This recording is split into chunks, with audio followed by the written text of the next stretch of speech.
Tell you Good what. evening, everybody. I'm glad you stopped me there.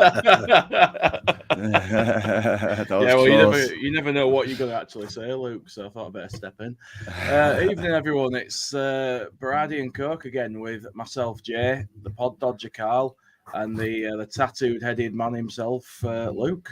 How's everyone doing? Good, mate. Cheers to you. I'm buzzing. Knackered from going to that shithole London for a weekend, but buzzing about the footy. Nice, yeah. I've just come off. I've just done a recording with Jerd. I think that's going out tomorrow on The View. So, yeah, I thought I'd come and give you boys a little bit of moral support. That's a bit of star power. That's what we need. The pod, right, yeah. the pod whore. The pod whore. The pod slut. Yeah. You might notice I'm a bit out of sync, so just gonna have to live with that tonight. I don't know what the camera's doing; it does its own thing. Does that mean you can't? You might mean you can't get a wash later? I'm not entirely sure what that means, but I did see you can now filter your video on StreamYard, Luke. So you should think about that. Reach it. Just gonna run as a quick intro. Hi, this is Don Matteo, and then you are listening to the Orta No Better podcast. Let's do this.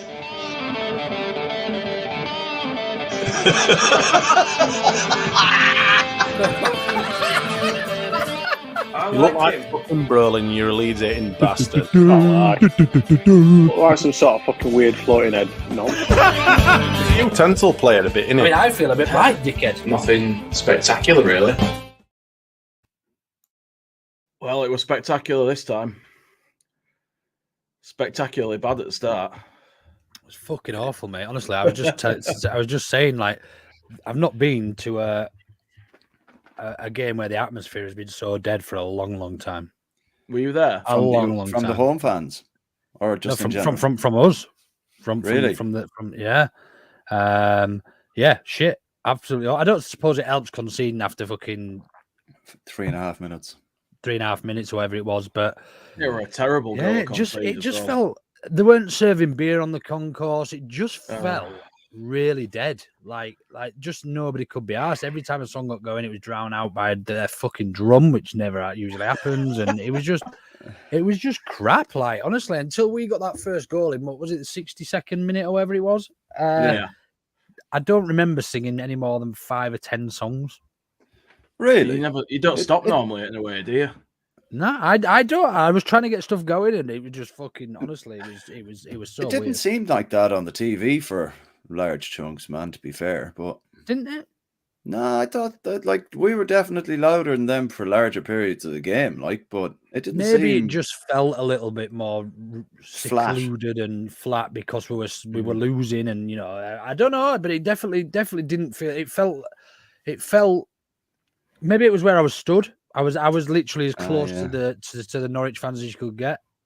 Okay. Literally on the far right. I was literally against the wall. So maybe it was that, but it definitely it just felt really, really laboured. But it was good. It was good. As soon as we got the first. I mean, everybody. I said at half time to Woody. I said, we're still in this, even at 2-0 down at half time. We had so many chances in that first half. We had Kamara had a good chance. Piro had a great chance. Oh, the Kamara one, man. I was watching on my phone because I was walking through the streets of London. And I just, because I had to watch it, but I didn't get to see some of it. I didn't see it all. But the first goal, but then, when that happened, I was just like, oh, he's got to score. Oh. You'd have put Roy Hodgson, on that gif where he's like, yeah, Somerville had a great chance. Dan James had a great chance. There's 4 chances. If we'd have taken any of them, we should have done at least. I would probably say 1 or 2 of them would usually go in, and they took theirs well. I said to Woody at half time, we're still in this game, and then 2-1, and we just felt like we were going to score so often. We had some really, really good chances. And yeah, it was a great away day, to be fair. And I said I'd actually rather win those games. I'd rather win games 3-2 than 5-0 and come back from behind. They're the type of games that you live for. Like they were the sort of games we got with Bielsa at the height of his powers, weren't they? High scoring games, fast paced. And how much the positive we could take from that is like that's the first time Norwich have gone 2-0 up in a first half of a game at Carrow Road and lost since 1967. Really? Yeah. Jesus Saw that Christ. stat and I was like, Jesus, that's a long time, like fucking hell. But that just shows the temperament of us, I think, at the minute. Like, I think it's absolutely fantastic. How much do you give? How much credit of that do you give to Farker and his ballsy changes and putting fucking 5 strikers on? I think Pretty he much saw all that of we it. were very much on top and pushing for a goal, and the pressure of having that many forwards on was always going to make Norwich crack, in my opinion. Yeah, I agree with that. I don't know. He seems to be very clever with his subs generally. There's been a couple of times he's got it wrong, you know, any manager will, but he's just like, he's calm and measured and doesn't seem to do anything out of panic or overly reactionary, you know what I mean? He said in his post match that it always felt like a game we were going to win. That's why he went for it. But yeah, I mean, I enjoyed it, mate. It was good. But when you look at who was on the pitch, we had Pirro, who was a 9 at Swansea. We had Bamford, who was a 9. We had Rutter, who he's got down as a 9. Nonto, who can play 9, and Dan James at left back, who played 9 for half a season under Bielsa. Do you know what I mean? So it was a multitude. It was just honestly, it was fucking nuts. It was great though. It was good to watch. We were in the ground. We were like, who the fuck's playing where? Like, I saw Dan James go to left back. I saw Ampadu in the middle on his own, and then I saw Strike and Byram. No, Byram had gone off at this point, so we had Strike, Cooper, and Archie Gray. No, before that, sorry, we had Strike. Oh, before that, sorry. Archie Gray still. So we had a back Dan James, Archie Gray, Strike and Rodon. But actually played a back 3. And then Ampadu filled in to make it a 4. And actually Dan James was playing left midfield more than anything. But it worked, and it didn't look alien to him. It looked like they'd worked on it. Although it looked like something bonkers and crazy to us, it looked like they'd actually worked on it, and that they all knew what they were doing, which was mad. And even though it was organized chaos, controlled chaos. I mean, he said that they'd not worked on it, didn't he? That they'd just discussed it. Really? Yeah, that's what Farker said. With all that craziness that were happening at Leeds and Bradford Airport, I think they had to get the coach down. So we'll have been knackered from that as well, to be fair. But maybe that 6-hour coach journey were a blessing because he maybe went through some stuff with them with the extra time that he had. Who knows? Do you think with the way he done his subs, do you think is he kind of taking in that the criticisms of him not making subs on and in a timely fashion in previous games where we did look on top, like against West Brom, he didn't actually bring anyone on until quite late, when we could have gone full hog like we did on Saturday and potentially won the game. Do you think is he kind of, now that he knows? Well, I don't think his starting 11 could be anyone at this stage. We've got a strong squad, like so. Do you think is he kind of looking at how he's been in the past with the subs and realised that he's got a stable squad now and he's able to make those changes and know everything's good? Go on, Luke. I'll let you answer that one. I think there's a lot to be said for that. I think obviously he came under some criticism as well for not playing Rodon when he was available. So just going to the Archie Gray thing as well, because I thought there was a comment here saying Archie was poor from Tony O'Shea. Look, I thought Archie started really, really poorly. He grew into the game, but they were picking him out. That left the lad who played on left wing for them, beat him all ends up most of the time. But then I thought to myself, what happened if it had played Luke Hale in there? It'd have been twice as bad.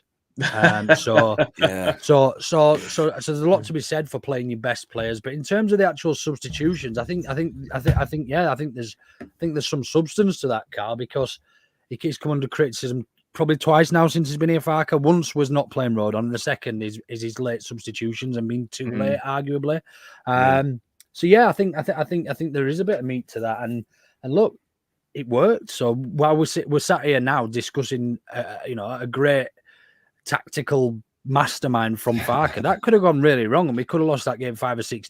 Do you know what I mean? Had it not worked, because they had one choked off, rightfully, by me, but they also still had their chances in the second half. They still had their chances. So they did, yeah. So yeah, it was a weird one, man. It was a weird one, and it almost felt like we had enough to win that game, even at 2-0 down, but it's the Leeds way not to do it. Do you know what I mean? It was going to be one of those days where, your Pirro doesn't score from an on his favoured foot when he should do. It felt like that at half time. It did, didn't it? It just felt like we were throwing everything in the kitchen sink, Jay. We've had games like that before where we just can't score, but we've been all over teams. Yeah. It was that. What kind of put it into perspective for me that we were actually going to score in that half was when Dan James got on the ball and he put it around the defender and then got into the box and he just it over. He skied and it. I was just like, this first half just isn't for us at the moment. Like, we just need to get in for half time and regroup and come back out. We've mentioned it before on the pod. Like, he when he has too much time to think about it, he doesn't know what to do once he gets into the position to score. He's just like, fuck, I'm here. I'll just kick it. I'll kick it right hard. He's Dan James. Yeah. He always he had a great game, he pulls that face, doesn't he, when he gets a miss? Like, he pulls that face like he's still thinking about it. Yeah, like he's still trying to figure out what he's meant to be doing. Yeah. Did I just put that over? Wow. Is that my teammate over there? Oh, yeah. He's the prime example of a player whose feet are too quick for his brain. Absolutely. But he did work hard, though. He did bring a lot to that game, and he did make a lot of the chances himself from movement and everything else. So, like, whilst he didn't finish, he's never going to be, he's never going to be the best finisher in the squad. He's not. He did make a lot of the chances himself, and he worked tirelessly. Throughout, defensively and in attack. One of the things I actually said in the first half was Cree, although it brings a lot to us in attack, defensively, and Willie Nonto when he came on was the same. They're just so lazy. So lazy. We've discussed this very before, rarely tracks back.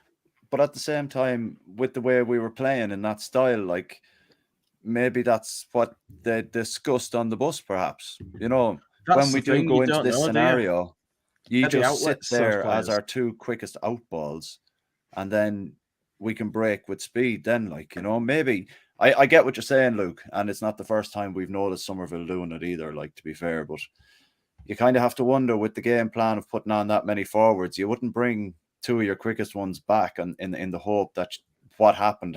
Like, where Jorginho got that ball and played it right through.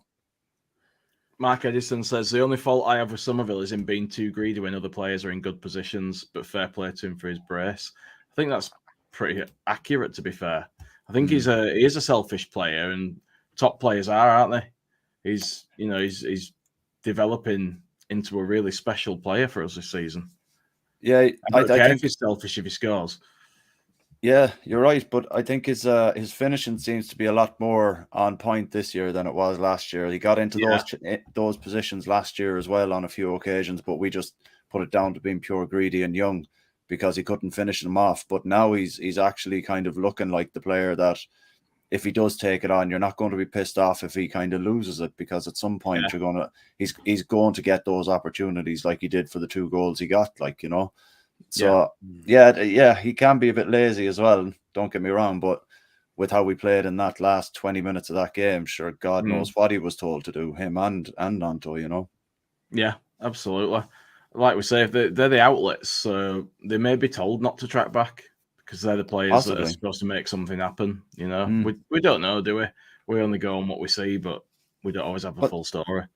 Yeah, the third goal is a prime example, though. Like, Bamford wins the header in the 18-yard box, Roeder picks it up, and who's on the halfway line waiting for it, It's like your striker playing in 5-a-side. It's just you can't play that side. We could sit here and criticize stuff all along, but for all we know, that's what they get told to do in training. Like, do you know what I mean?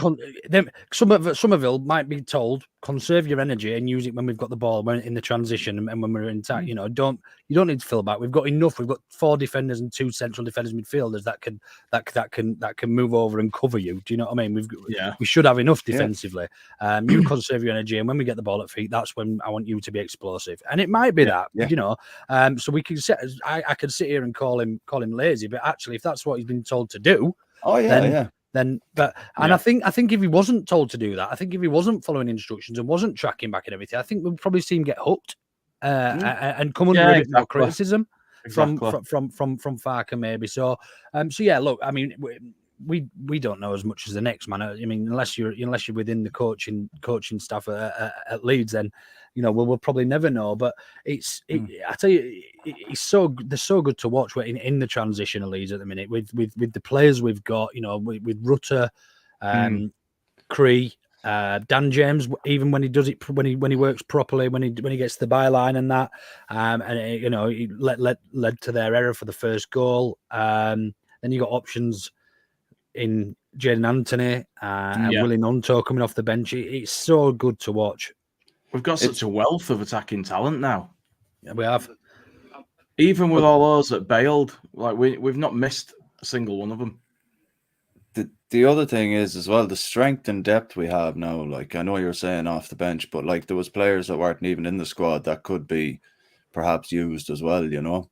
And players out on like the younger players that'll be out on loan if we ever got injuries. Sure, you know they're all right as well. Like mind you, Perkins didn't get picked for Oxford at the weekend, but yeah.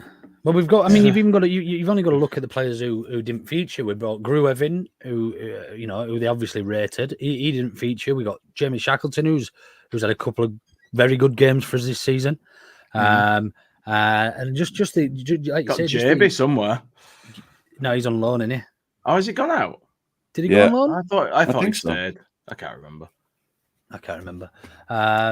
Yeah. So I mean, just being able to have that in the you know in your I was going to say in the Arsenal then, but I didn't want to refer to Arsenal, so I tried stopping myself. But yeah, just to have those as an option, it's just a nice feeling to have in it, and you know, to come back from a game that's almost dead in the water at 2-0. I mean, it wasn't because the performance was always there and we had our chances. But you look at that from a neutral, you see that flash up on Final Score or Soccer Saturday or whatever it is you're watching, and you think the game's over, don't you? You know, you do,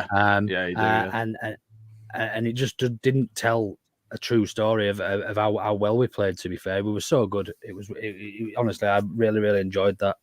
Do you think have we got ourselves and Leicester perhaps? Like I'm not too educated on the Ipswich forward line or anything like that, but they seem to be doing some sort of bits like. But do we have the two most prominent attacking lineups in the division at the moment? Yeah, I'd say so. Yeah, comfortably. I'd say so. Yeah. Do you think that going to be? Do you think is it going to make for a boring old game when we play Leicester away? If that's going to be the crack, like, or do you think will it kind of who's going to stand off and who's going to come at? Like, it'll either be crackers or it'll be just absolute shite. There'll be no in between. It won't just be a steady game. I think we'll cause Leicester a lot more problems than people think. I think so too. Yeah. I mean, when you look at the problems we just kept a lot of clean sheets recently. We have got a good defense. Yeah. But just look at the problems we caused Leicester last season with the squad we had, with the manager we had. They've lost players from that squad, and we've arguably got a better squad and a better coach this season. So yeah, I think we'll surprise Leicester. Yeah, when it comes around. I think so. I still believe we have between us and Leicester have the best two squads comfortably in the league by some as well. But I still think that we might shock some people. I think a lot of people think Leicester. I still think Leicester will probably win the league over the course of the season. But I think that when we play them, I think that we might, surprise a few. Yeah, right. I don't think Ipswich will stay the course. I don't think they've got enough depth and quality to see it out. No, my mate before the season started, he said that they'd have a good season, but he said if they finished in the top half with the squad they've got, he'd be more than happy. Spoke to him again the other day. He now thinks that they'll probably make the playoffs. He says that he doesn't think they'll keep up the pace. He said if they do fantastic, but he's quite a realist. So he says, look, anything in the playoffs is a massive achievement, which it is for a newly promoted club. So it'd be interesting to see. There'll still be another team or two as well that are struggling and towing at the minute that will come good. It's got. I love the Championship. I love it. Like I know we were in it for so many years, but I compare it to games in the Premier League, and I didn't enjoy many Premier League games. Other than that first season when we weren't really allowed to go anywhere. We haven't really had much fun in the champ. I mean, you could probably pick a handful of games in the Premier League from the last 2 seasons that we've actually enjoyed. Probably right. And I reckon we've probably already topped that this season almost. It just makes for much more fun and I know the Holy Grail is getting to the Premier League because that's where the money is. Everyone wants to see the best players play against you and play for your club, but it's not fun being in the Premier League as a team that hasn't got the money of City, even of Villa and West Ham. They have got a lot of money and they've spent a lot of money and they're reaping the rewards. But Newcastle even as well. These teams were struggling and they were bouncing around and almost relegation and even spent time in the Championship with us. And look at West Ham, they're 2 points off top, I think. It's bizarre, isn't it? Yeah, it's crazy. It's bizarre. You always get something like that. There's always just an outlier every season, even in the Prem. But yeah, as you said, the Championship, there's always surprises, like good and bad. Teams that should be doing well that don't, teams that shouldn't be doing anything that are up there. And you never know what's going to happen. And you lose 1 or 2 games and the places can change dramatically in the table. Yeah, good. There's a good point you made there by Mark. It's stressful at the same time, though. But yeah, go on, pull him up. Yeah, Mark just said we've got to take into account Leicester. They're going to lose a lot of players due to the African nations. I think they miss about 10 games.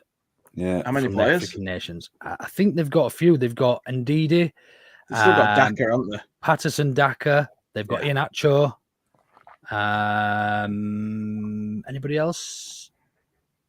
They have a few more. I can't remember who anyone is at any other clubs. I can't think off the top of my head, but yeah, they're going to lose. They are going to lose a few important players. I mean, indeed, he's arguably the best, other than Ampadu. He's probably the best midfielder in the league, isn't he? He's indeed. But yeah, it's going to be.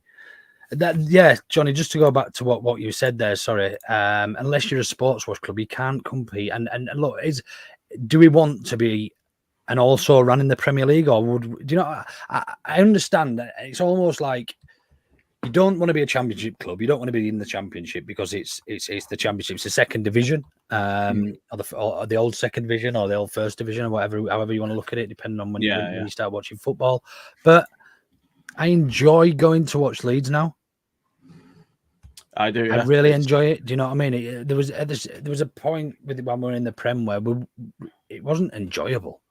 No, we were watching, it's horrible, wasn't it? We were there because we support Leeds, but it's just so hard, like just to turn up every week, just in case you get a lucky 2-1 away at Liverpool or beat Chelsea 3-0, which actually didn't turn out to be that much of an exceptional scoreline because they ended up being shit all season last season. So, there was very. I mean, obviously the scum games are always good, and there's always a bit. You know what I mean? But the away days are so watered down and diluted. The stadiums are dog shit. I much prefer the Championship, and it is just a shame that's the way football's gone, I'm afraid. I'll put it to you then, right? Go on then. I put it in the chat last week, but I don't know who saw it. But if you had the option of winning the Championship, getting the money for winning the Championship and being promoted, and go up, or would you take winning the Championship, being given the opportunity to compete in the Conference League, still given the money, and stay in the Championship? I think, and you know what? I think they should fuck off with this European Super League and take all this money away with them. Well, that wasn't the question. Yeah, that's not going to happen now. No, I know it's not, but I wish that we were so against that, but it's actually probably the best option. Imagine having a Premier League with 20 teams in it that aren't sports washed, that haven't got these billions of pounds, of funds to hand, and actually having a competitive league every season, rather than you 6 teams that are going to one of them's guaranteed to win it and the other 4 are definitely in Europe. It's pointless. But to answer your question, I still want to get promoted. I still want that. You still that's what football's about: promotion, relegation, winning stuff.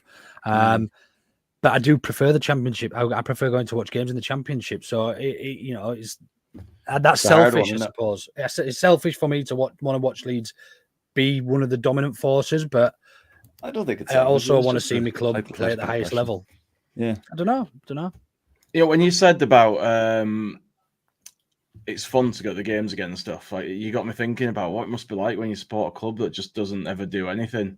It must be tough. You mean like Leeds for about 20 years? Yeah, but I mean, like we've got a great history, and we've always felt that we were going to come back, even though we weren't for so long. But we had that hope because we're a big club and we've got a large fan base, and we're always going to be one of those clubs. But it reminded me of this I saw on Twitter the other day. These poor guys, born in Crewe, live in Crewe, die in Crewe. It is the That's got to be the most depressing. Yeah. Fuck me. We've gone off on a bit of a tangent here, so I'm just going to go back to the game briefly. Why the hell did we make that guy look like Messi when he scored their second goal? He's a good player, by the way. He is a good player, to be fair. He is, but Jesus Christ, it was like everyone stood back and just watched him dance around. There was enough players around him, weren't there? Yeah, and Melia didn't look prepared for a shot at all. No. But sure, he didn't. He didn't. Like, if you're a keeper in that scenario, you do not expect one player to get through. There must have been about 4 or 5 players in front of him, and you're surely like Rodon puts out a foot at one point and he completely misses it, and then he can't put it in again because he's gonna trip him up, and you're like, Jesus. But yeah, when you look at how easy that was, it just baffles you. But once a player gets in the box, that's it. You can't touch him. Like, we've been stung like that before. Like, yeah, absolutely not. Like, it's ironic you say that, because it's like you almost do have to just stand back and let them do what they're doing. Yeah, and maybe you can't make too much contact with anybody, or that's it. You risk a penalty. It's ridiculous. It's absolutely ridiculous. I don't think it's as bad in the Championship as it is in the Premier League for that. But do you think? Just talking of penalties, do you think Byram's was a penalty? Do you remember it? Byram. I don't remember. I think he went down. I think there was a nudge. He went down soft, but then Byram did the exact same thing to their defender, and they got a free kick for it. Yeah, outside almost the box, about challenge. 5 yards away. Like, yeah, almost identical. I don't know. It felt very much like if it was outside the box, they'd have given a free kick to Byram, but because it was inside the box, it probably wasn't a penalty. But which obviously isn't the law. But I don't know. How did it come across on telly? I'll be honest with you, I only saw it once. I didn't see the replay for it. My food started burning, so I had to go and grab it. What were you cooking? Chicken. Just chicken on its own? There was other stuff there. It just sits there. I want more people with my culinary food. Just gnaws the meat off the carcass. Yeah, just buys chicken. I had marinated a load of chicken wings in a marinade I made the night before, and then I was just, trying to crisp them up under the grill a bit. Is this an Italian or Irish recipe? It's just a mad shit I put together. Like, that was it. When will we be releasing the Orta No Better range of sauces, Karl? Oh God, no. I keep them private. They're my special sauces. We won't go there, mate. So I didn't actually see a replay of it, but at first glance, like you said, Luke, he gave a free kick for the challenge on their defender, not literally 5-10 seconds afterwards. And it looked a very similar challenge. So would it have been a soft penalty, or would it have been an obvious free kick? that's the thing. Like, so maybe it might have been just a soft penalty, and because it was outside the box on their defender, it's an obvious free kick. So it's stupid. The rules are black and white, man. If you would give it anywhere else on the pitch, you've got to give it there, but they don't. Yeah, and nothing gets done. It's something that like we're going to have to put up with in the championship. But like absolutely. that handball goal like for West Brom against us, like sure that would have been chalked off straight away in the Premier League. Like, you know what I mean? But I mean, don't miss VAR though. I don't miss VAR at all. I just like celebrating and looking for a linesman. That's all I like now. And there's another thing I don't miss about the Premier is the sitting back and time wasting. You don't get much of that in the Championship. You get a little bit, but it's not to the degree. But yeah, not to the degree of the Premier League. That was fucking tragic. It was. You don't really see people go in the corner and shit like that in the Championship, do you? Not even that. Just the keepers taking fucking 40 seconds to take a goal kick and that. They don't really do it. I mean, 3 different players throwing ball to each other before they take a throw in. Yeah, bollocks. Yeah, Mez got booked, like you were saying there, Luke, for time wasting, but walking to the ball rather than running to the ball, which I thought was a bit, their defenders and whatnot. Norwich were a bit sort of lethargic though, weren't they? How they were playing out, like they were having the keeper just sort of stand with it until someone went to him, and then he'd pass it to one of the defenders near him. They had a game plan and they executed really well, Jay, the first half. Yeah. Worked really well for them. I think it's not fun to watch, though, is it, when people are doing that? No, but they're not there to please us. So they've worked how to beat our press, and our press works off. A formation. We have two in defense. We have two attackers against their back 3 or 4, and they sort of revolve like this. Yeah, whichever way the ball's going, and they'd worked out to get round us, and it worked so well against us in the first half. We didn't really have an answer for it, and they were getting out almost every time, and they very rarely went long. But once we had so many attackers on the field, they couldn't do that. That's when things changed, and we just had chance after chance. Do you know what I mean? And it always felt like it was coming. I thought they played into. So go on, Karl. They played into our hands a little bit as well because they were the home team. They had to come out and attack us after we went to 2-2. So I think it was always going to leave gaps in behind and pacier players against slower centre backs. You know what I mean? So it was one of them. Sorry, I interrupted you there. No. So I just wanted to give a special shout out to Shane Duffy of Boyzone for scoring the own goal that got us started. Thought they were really good of him, to be fair. Didn't have to do that. Again, Dan James doing what he should be doing, running at the line and getting balls into dangerous areas. That is all he needs to do. He doesn't need to be taking these wild shots and when he does that, he's so much more dangerous because he's fast as fuck. That goal perfectly highlights what he's best at and the value that he does add to the team, because he chases those balls that nobody else will get to.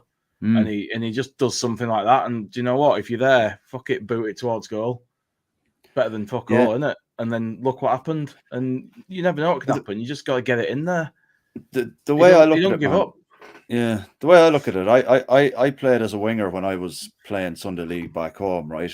Nothing great, but that my attitude was, if I get the ball and I can get to either the edge of the 18-yard box, halfway down, or the byline, there better be someone in there, because if there's not a striker in there, then that's their problem. They know where the ball is going. Be there. It's just like that. That was my attitude, and there was 9 times out of 10 there was always someone there, because they don't like a bollocking afterwards. Like, but that's it. That's what he should be doing as well. And you're right, Luke, in what you're saying, man. He needs to just concentrate on just doing that. That's all he should be doing. It's just beating the first man, getting to the byline, and he will 9 times out of 10 in this league because they're not that good, the wing backs, and he's clearly fast, and that's his bread and butter. That's his game. That's what, like you said, that's what he's good at. That's what he did really well at Swansea when we were looking at him the first time. He's going to frustrate you, but he's.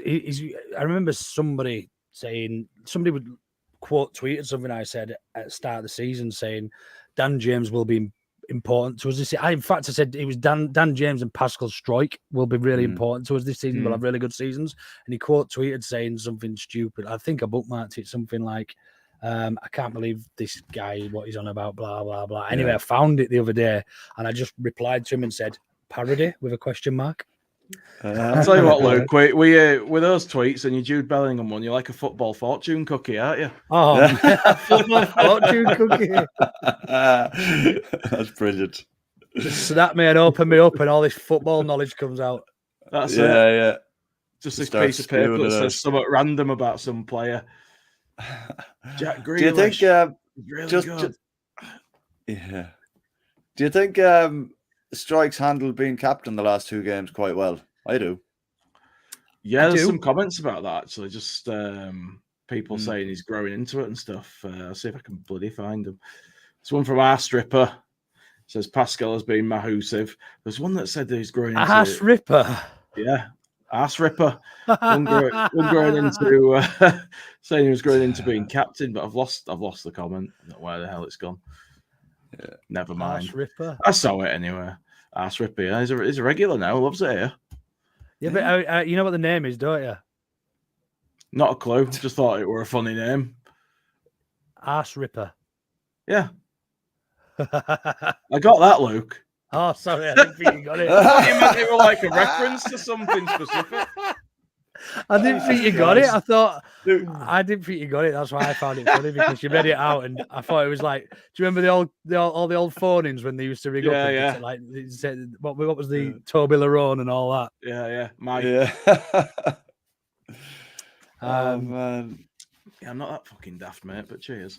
I'm just going to fire through a few comments because they're built up a bit and we've not stopped for a bit. So we've got Mark Edison, regular.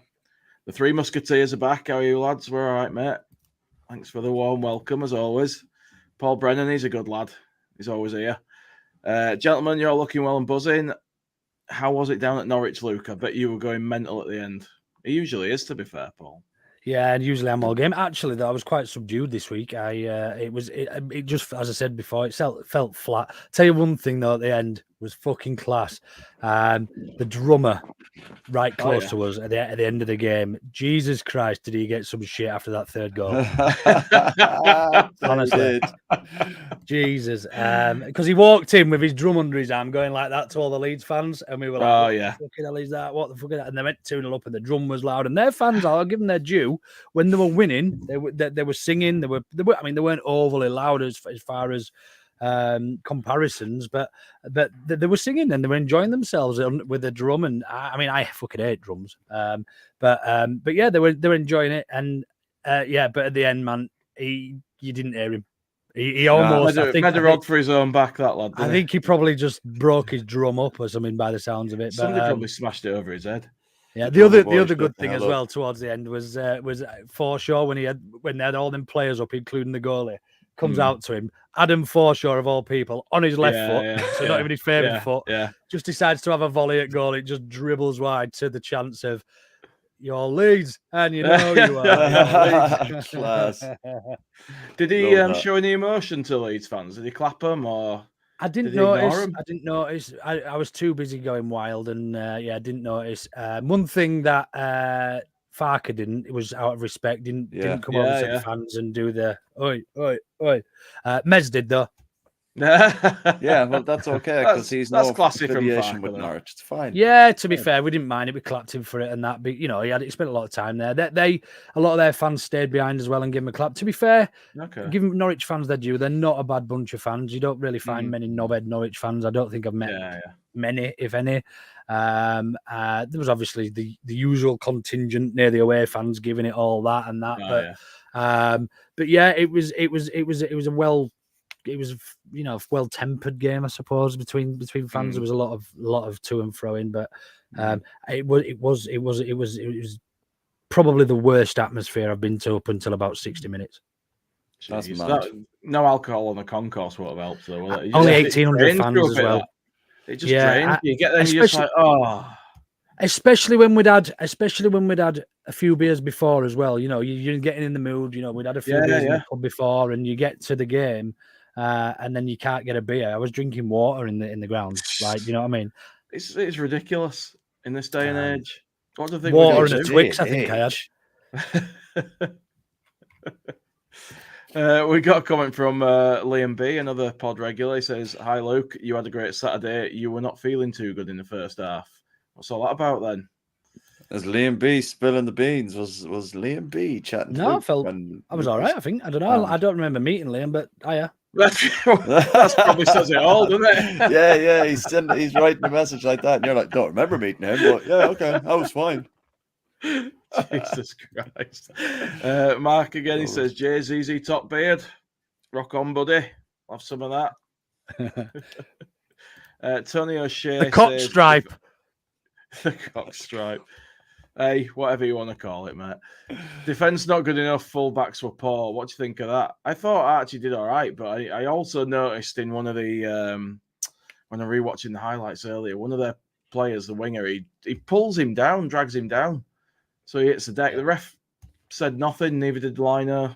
Just, if you're getting that done to you all game, it's not great, is it? But I was going to mention this because he had the 3 England games, didn't he?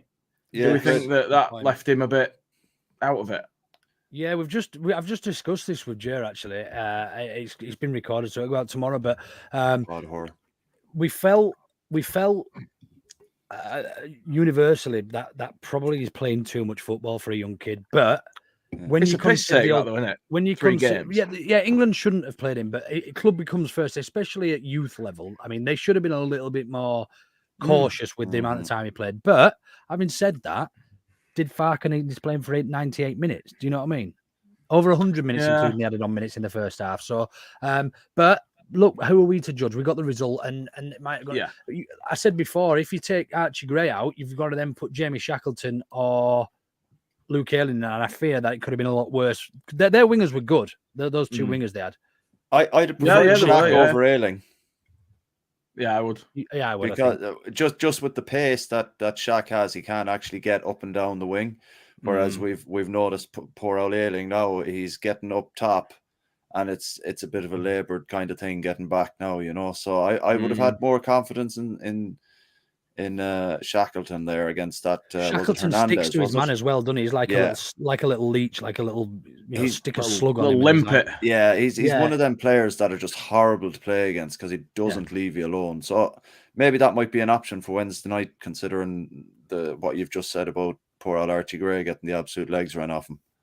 Yeah, absolutely. He grew into it though. He did. Yeah, he did. Yeah, and he, the second half he was much better, and then he did.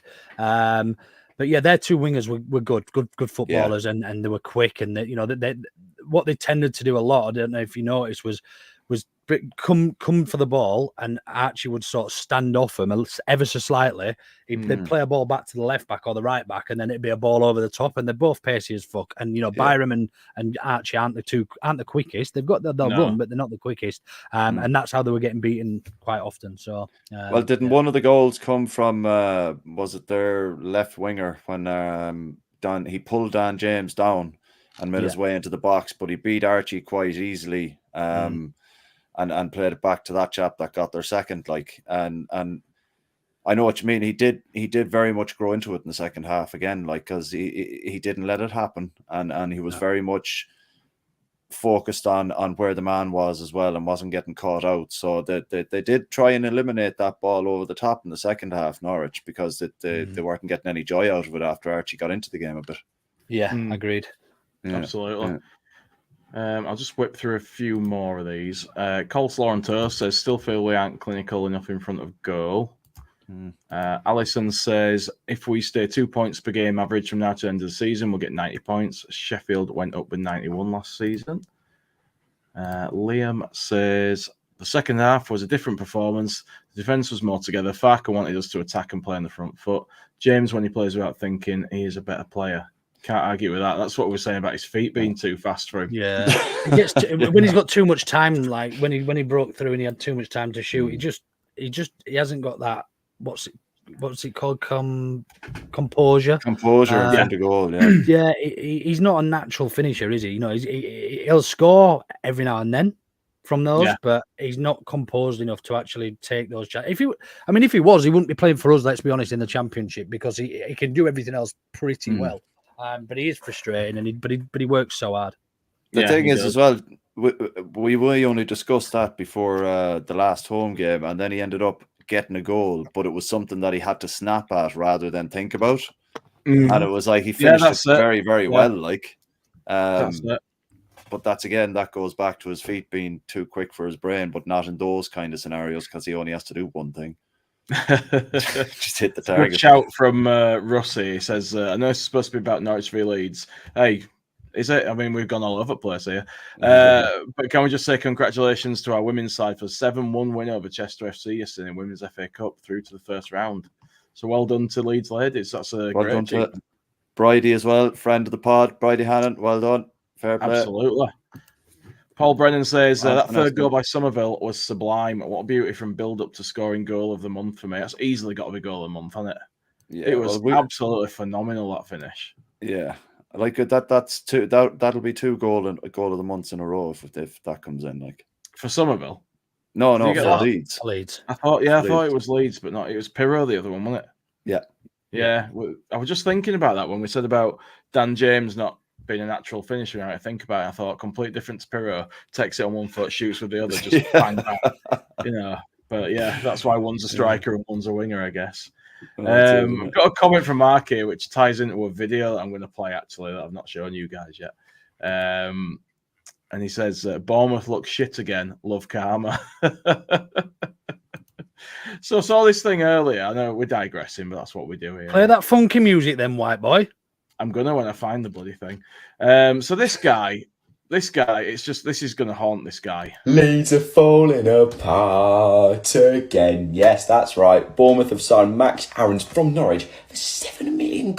That's an absolute bargain if you ask me. He looks like a complete right back. Can go forward well, can defend well. Hey, he's what we need. Kirkes, Aarons, Zabani, Senesi, Neto. That back line is absolutely cooking. Hey, I don't know what it is with us in Leeds. We took the manager that they wanted. We took the right back that they wanted in Max Aarons. And yes, they did want Areola, who is our manager now, if you don't know. And we beat them, what was it? Drum roll, please. 4-1 to send them down last season. Well, pretty much send them down. But yeah, I don't know what it is with us in Leeds, but hey, a few Leeds fans might be a bit annoyed. I know, you sing louder, you get more fans, but we're in the Premier League, you're in the Championship. So that is the reason why he came to us. He's probably going to be on more wages. Oh no, but Ellen Road's bigger and your fans sing louder. So he's obviously going to go to you. No, of course he's going to go to us. We're a humongous football club now. Do you know who he reminds me of? What a fucking idiot. Simon from the In-Betweeners. A little bit, the way he carries on, yeah. I mean, if they go down, that's going to come back to haunt that kid. Well, the internet doesn't let shit go away like that, man. That's downloaded now. That's not going anywhere. What a fucking arsehole. I love that shit, man. Speaking of funny videos, I've also got something that the club put out earlier that you sent me earlier, Luke. I'm in two minds whether we should have done this, but here we go. Let's just bang it on for those that have not seen it. You bottled a 2-0 lead. Yes! Yes! Oh, let me taste your tears, Scott. Your tears are so yummy and sweet. Oh, the tears of unfathomable sadness. I can't believe the club put that out, man. Oh, I absolutely love that. Love that. I love that they're allowed to be a little bit more naughty, debatable, with the stuff that the content that they're putting out. We missed all that, didn't we? Under the PR expert that was Rads, we weren't allowed to be like as expressive, No. I'm liking it. The PR expert, man, he turned into the fucking PR king when he had a glass of wine in his hand, man, and Twitter and a shisha pipe. Oh, stop, man. That is going to come back to haunt us, though, in the same way that Bournemouth guy's video is going to haunt him if they somehow stop us getting promoted or something. It's a risky thing to put out there. One of the lads in work said 1-0 Norwich in the playoff final. Wow, yeah. What after seeing that? And then they'll just be playing that. That's all our Twitter feeds will be full of. So that's not going to happen. Just don't be worrying about that shit. It's fine. Yeah. Mark says, if Bournemouth go down, we go up. Cine returns to us. Nah. Cine shall never return. No. He'll never step foot through the door ever He'll again. be sold before he has a chance to even come back in for pre-season. Absolutely. The club. Go on, sorry. If they don't, they're absolutely shooting themselves in the foot trying to bring him back in. The club have got to take into account the players. Again, we touched upon this with you about all of the loanees that because there's noise that players are returning and stuff. The club are going to do some real due diligence on these characters and their value to the club, not necessarily monetary value, but what can they bring to the club and how is it going to upset the apple cart if they walk back through the doors? Do you know what I mean? Yeah, I don't want to go into it too much because I'm sure it's something we can talk about in a little bit more detail on the main pod, but yeah. Exactly. And on that note, I think maybe we'll wrap it up because we'll just start talking about stuff that's going to be discussed tomorrow anyway if we don't, won't we? Liam, if he tries jogging off there, man, he'll probably injure himself. So best go at a nice, steady walking pace for him because you still need to recoup some of the money. Yeah, Mr. Glass. Yeah. Okay, now. Any of you guys got anything you want to talk about or bring up? Yeah, I'm doing stand up for comedy. It's the Ultra Comedy thing, and I'm raising money for the British Heart Foundation because I can't raise it for the Irish one. But it's a charity close to my heart. I have the link for the Just Given page on my pinned my Twitter, and it's on my Instagram as well. If you can't give anything, that's okay. Maybe just give it a retweet, please, and maybe a share here and there. And if any donation, large or small, is greatly appreciated. I'm doing it in the Wardrobe on the 12th of November. So if you want to come get tickets and watch me make an absolute tit of myself, feel free. And we will. Yeah, you will. And after Karl makes his onstage comedy debut, he might feel like speaking to Andy's man club, depending on how it goes. And if anybody else needs to speak to them, they've got a couple of events coming up towards the back end of this month. Friday the 27th, we've got the pool and snooker night at Northern Snooker. Sunday the 29th, we've got the walk and talk at Bramley, meeting outside Bramley Baths. Just no pressure or anything like that, but if you want to talk to someone, you just want to get out of the house, or you're just having a crappy time, you can turn up to these events. You'll be welcomed, and no one will make you feel weird or out of place. So don't keep it inside. I've got a quick question before we finish. It's football related. I know we've done the. Thank God! I thought it was just going to be one of your witty comments that you normally come out with at the end of the pod. No. It's about actually man of the match, and obviously it went to. Rightfully to Cree, but who stood out for you guys other than, and who would you have been your man of match had Cree not been played so well? That's a good question. Do you want me to tell you mine is while you have having missed a chunk of it, Luke? I'm not sure, to be honest with you. Yeah, I think Pascal. Okay. There's a lot of people talking him up in the comments, so yeah. What about you, Karl? Because you saw all of it, didn't you?